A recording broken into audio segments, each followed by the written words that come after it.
आज हम आपको बताने जा रहे हैं वर्टिकल मिग वेल्डिंग किसे कहते हैं और कैसे होती है। वर्टिकल मिग वेल्डिंग जो हम नीचे से ऊपर को वेल्डिंग करते हैं उसको वर्टिकल वेल्डिंग कहते हैं।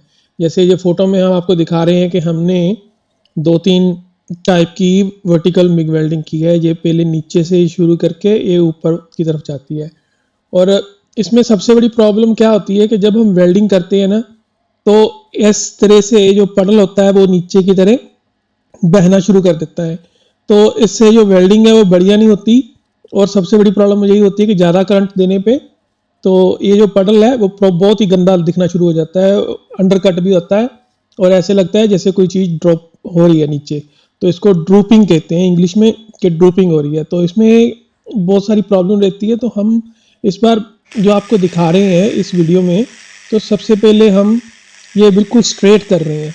तो स्ट्रेट वेल्डिंग जैसे आप गन को चेक करोगे ना, तो बिल्कुल सीधी ऊपर जा रही है, तो इसमें कुछ ज़्यादा मोशन नहीं है। तो इस तरह की वेल्डिंग हम करके दिखाते हैं कि कैसे हो रही है।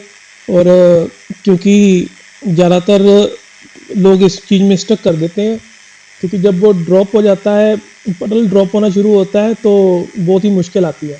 तो हमने इस बार क्या किया हुआ है कि सबसे पहले हमने वोल्टेज को थोड़ा कम कर दिया है, वायर स्पीड को भी थोड़ा कम कर दिया है, जिससे जो पडल है वो बहुत बड़ा नहीं बनेगा और वो नीचे की तरफ बहना भी नहीं शुरू करेगा। तो देखते हैं कि सीधा ऊपर जाने से तो क्या होता है।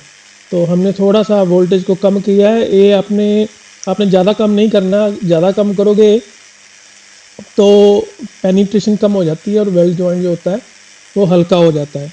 तो इस तरीके से हमने किया था पहले, बिल्कुल स्ट्रेट। अभी हम दूसरे तरीके से करना शुरू करेंगे।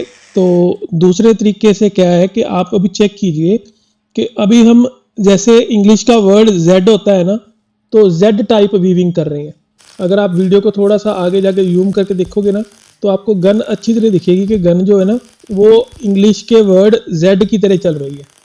तो जेड जैसे हम कोई लोग इसको जी भी बोलते थे, तो जेड की तरह आप वीविंग करोगे ना, तो आपकी जो पडल है वो जब आप एक एंड से दूसरी एंड की तरफ जाओगे ना, तो इतने में पडल आपका सूख जाएगा।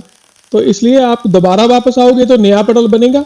तो इससे क्या होता है कि आपका पडल जो होता है वो नीचे पानी की तरह बहता नहीं है, तो वो पहले सॉलिडिफाई हो जाता है।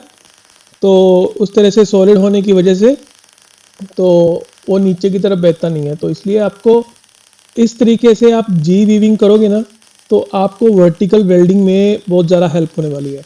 तो इससे आपका वेल्ड भी अच्छा लगता है।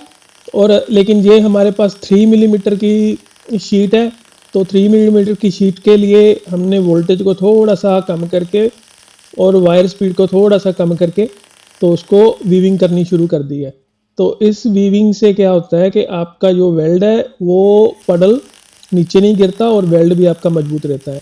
क्योंकि ज़्यादातर अंडरकट हो जाता है, जैसे हमने पहले आपको दिखाया है कि आप सीधा ऊपर जाओगे ना तो अंडरकट हो जाता है और जो वेल्ड का पडल होता है वो सॉलिड नहीं बनता, वो अभी पानी की तरह रहता है और नीचे बहना शुरू कर देता है। इसलिए ये वाली वेल्डिंग अगर आप मिग वेल्डिंग करते हो और आपको ये प्रॉब्लम आती है, तो आप इस तरीके से वीविंग करके ना अपनी प्रॉब्लम को सॉल्व कर सकते हो। ये देखो, आपने अभी आपको दिखेगा कि ये हमने वीविंग की है बिल्कुल नीचे से ऊपर जाते हुए, तो यहाँ पर आपको दिख रहा है। ठीक है, तो इस तरह की वीविंग करके आप वर्टिकल वेल्डिंग कर सकते हो। क्योंकि ये बहुत सारे लोगों को प्रॉब्लम रहती है वर्टिकल वेल्डिंग करते हुए कि वो पडल जो होता है वो नीचे बहना शुरू कर देता है। इसलिए अभी ये पडल जो है वो भी नीचे नहीं बहा और आपकी वेल्डिंग का भी बिल्कुल सही पैटर्न बन गया है। तो आप इस तरीके से वेल्डिंग कर सकते हो। अभी के लिए इतना ही। Thank you very much.